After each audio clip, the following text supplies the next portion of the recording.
Continuing our series today called Obey. It's all about how what it means to obey, how that's a whole lot like many times buying stuff on eBay. And if you've ever bought anything on eBay, you probably know what the reserve is. Here's the official explanation straight from the eBay's mouth. A reserve price is a hidden minimum price, essentially the lowest price you're willing to accept for your item. See, if the listing ends without any bids that meet the seller's reserve price, they don't have to sell it. So the seller is basically saying, this is the very least I'll take for my item, and it protects them from letting something go too cheaply.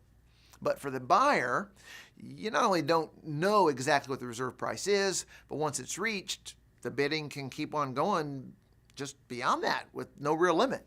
I mean, if you're bidding against somebody else, the price can go way, way beyond reserve, and you might end up paying way more than the item was really worth.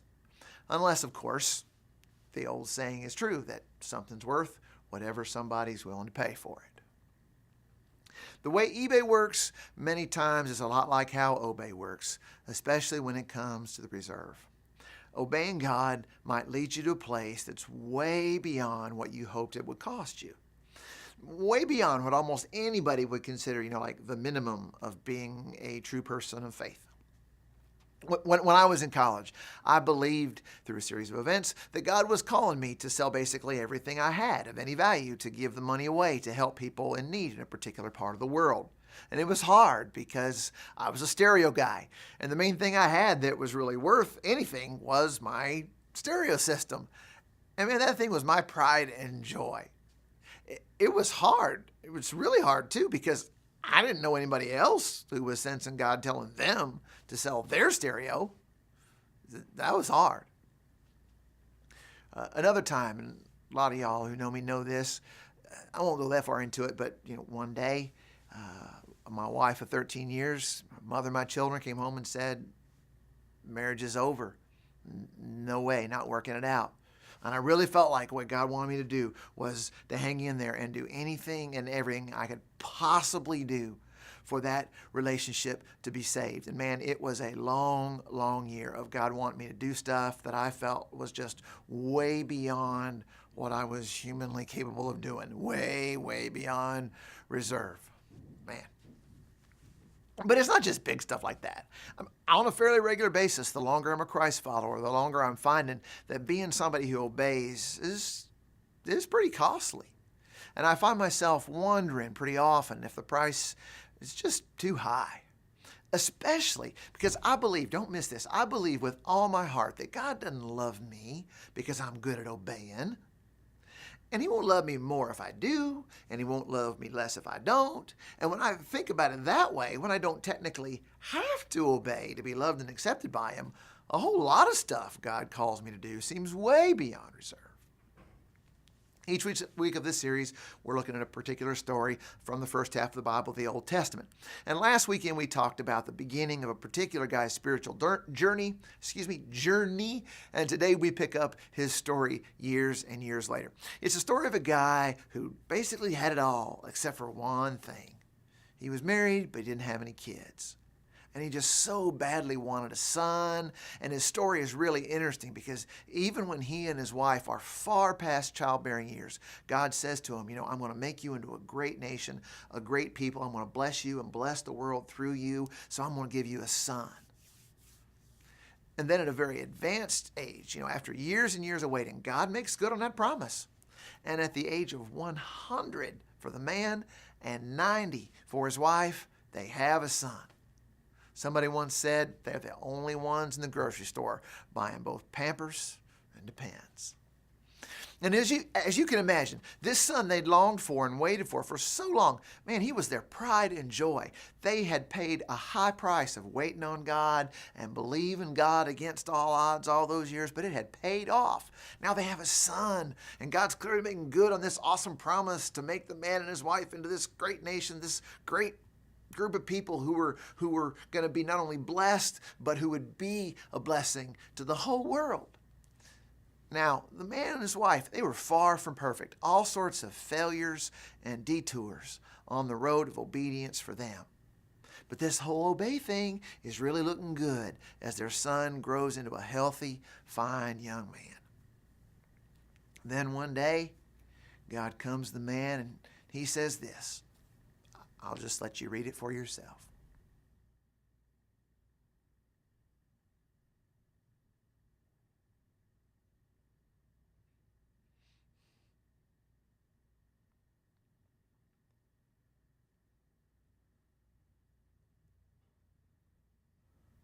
Now, you don't have to have kids of your own to read that and go, what in the world? That's just nuts, right? But see, however Abraham reacted to what God was telling him to do, it probably wasn't something to where he didn't see this as something that's just coming from way out in spiritual left field, which I guess would be this way. See, in those days, in that part of the world, people believed there were all sorts of different gods: sun gods, moon gods, fire gods, river gods. Like we said last week, pretty much here a god, there a god, everywhere a god, God.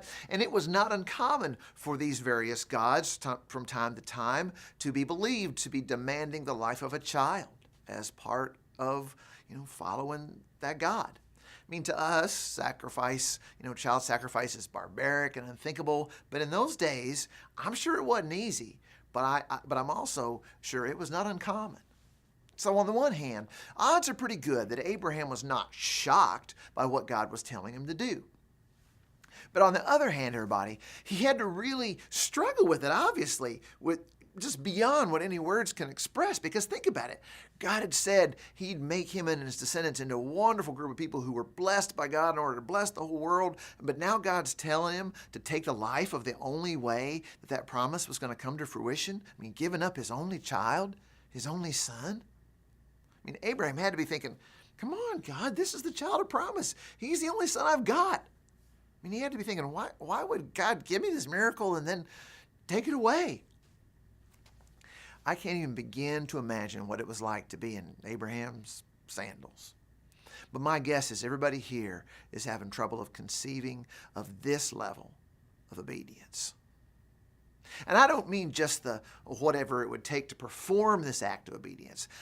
I mean this. I think for the most part, for most of us, what we want in our relationship with God is some hope, some guidance, some purpose and meaning and direction in life, some help as we do our jobs and live our lives and raise our kids or whatever. For most of us, we want mainly to just be able to pray when we're in trouble, have some peace of mind, and for God to get us into heaven when we die, right?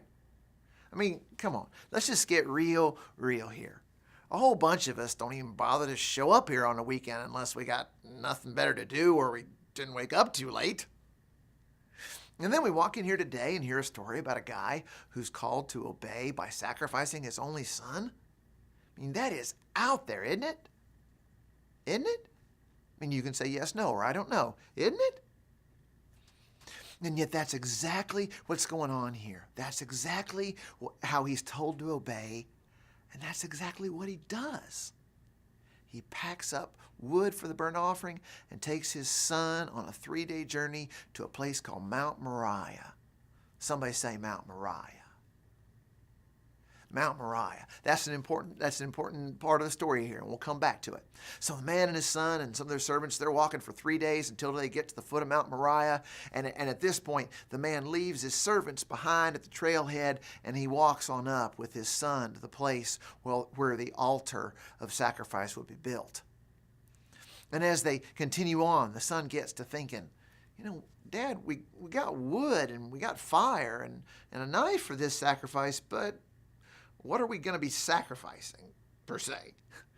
And Abraham says, I'm saying rather enigmatically, God will provide the lamb, my son. God will provide. Now, did Abraham just not have the heart to tell Isaac what was about to happen? Or was this like some kind of metaphorical way of speaking? Or was it just what Abraham had to tell Isaac in order to get his involvement in doing this thing? So they keep walking up the mountain, and they come to the place on Mount Moriah where God said the sacrifice was to be made, and they get there, and well, again, you can just read the words on screen for yourself.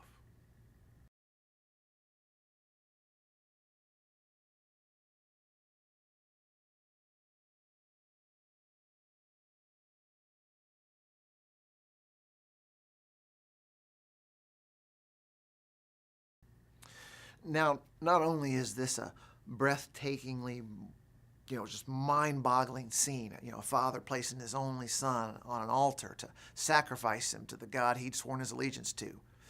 But since this is a series we're also doing with a special emphasis on teaching the same things to our kids in Kid City, let's not miss that there's something amazing going on here too with the man's son, with the man's kid.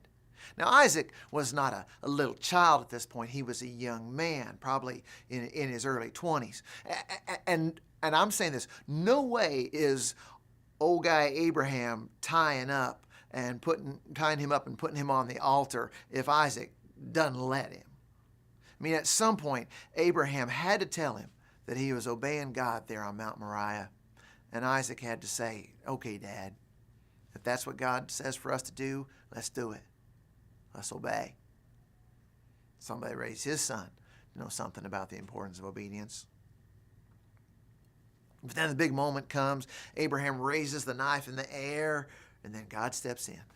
Through an angel, God says, don't hurt the boy or harm him in any way. Now I know that you truly obey God because you are willing to offer him your only son. And right about that moment, over in a thicket, the man sees a ram, a male sheep, a male lamb that's gotten its horns stuck in the undergrowth, and he sacrifices that ram on the altar instead of his son. The ram is the substitute for his son. Smoke goes up in the air. Sacrifice to God. That act of obedience, it changed Abraham and Isaac. They never forgot that day on Mount Moriah where they both knew that obeying the God they loved and served wasn't about any reserve and getting as much as they could for as little as they could pay. There was no price they weren't willing to pay to obey. That's what was in it for them. That's what the story was about for them. And here's what's in it for us. Here's what I think this is about for us. The name of the place of obedience and sacrifice was called, remember? Right, Mount Moriah. That spot, interestingly, became a place where for centuries thereafter people worshipped and made animal sacrifices to atone for their sins and worship the God of Abraham and Isaac. And eventually, the one and only temple, the only temple in the whole world that had been built to the living God, the God of Abraham and Isaac, was built on this mountain. Some say on this very spot, because this mountain became the holy mountain in the city of Jerusalem, where the temple was. And every year in Jerusalem, pure, spotless lambs were sacrificed on behalf of the people. But then one day, centuries and centuries later, a man came to Jerusalem at the lamb slaying time of year. And instead, out of obedience, instead of sacrificing a lamb, he sacrificed himself on another hill, not very far from that spot. And just like Isaac, he carried the wood on which he's to be sacrificed up that hill. Just like Isaac, he had the strength and the ability to not be sacrificed at all if he chose not to. He too could have overpowered those who tried to place him on a different kind of altar. But in obedience, as the one whose life was to bless the whole world, he let it happen. And that's the big difference. The big difference is this. Isaac, Abraham's only son, was spared. God provided a substitute. But for the man I'm talking about and his father, there was no substitute. He was the substitute.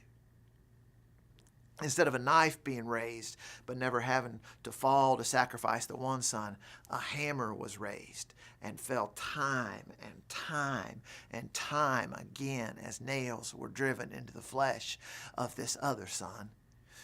And this son was not tied to the altar. He was nailed to it.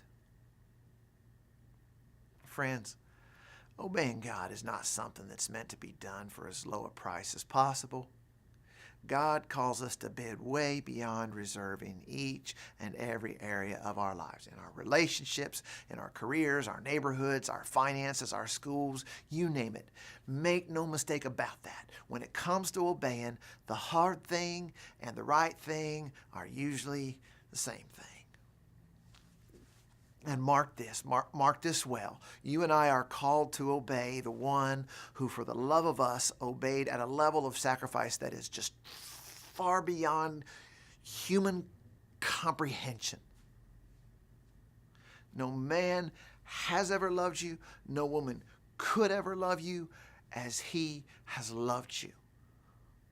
And obeying when the price is high is all. It's all about loving him back.